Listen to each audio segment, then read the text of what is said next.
નમસ્કાર મિત્રો, આજે જે વાવ-થરાદ જિલ્લા જે સિવિલ હોસ્પિટલ બની રહ્યું છે થરાદ મથકે, એની મેં મુલાકાત લીધી છે.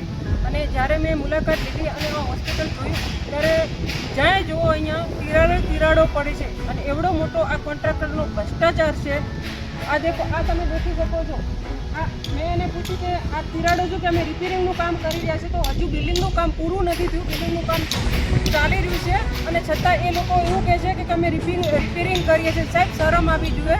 આવડો મોટો ભ્રષ્ટાચાર જે કોન્ટ્રાક્ટરે કર્યો હોય ત્યારે તો હું વાવ-થરાદની જનતાને એક મેસેજ આપવા માગું છું કે આવો સૌ સાથે મળીને જાગૃત થઈને આ જે ભ્રષ્ટાચાર કર્યો છે આને ખુલ્લો પાડવા માટે જો આનો નિર્ણય નહીં આવે તો 2 દિવસ પછી મારી આખી મહિલા કોંગ્રેસ વાવ-થરાદની જિલ્લાની એ અમે હડતાલ ઉપર ઉતરીશું.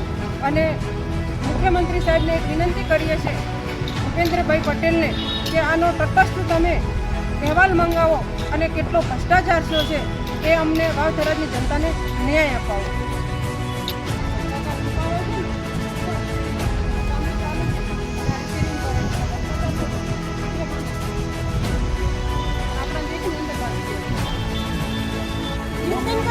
और आप बोल रहे हो कि ये रिपेयरिंग हो जाएगा, कि करोड़ों के खर्चे में ये बिल्डिंग बन रही है, हॉस्पिटल बन रहा है और आप बोल रहे हो कि ये रिपेयरिंग हो जाएगा.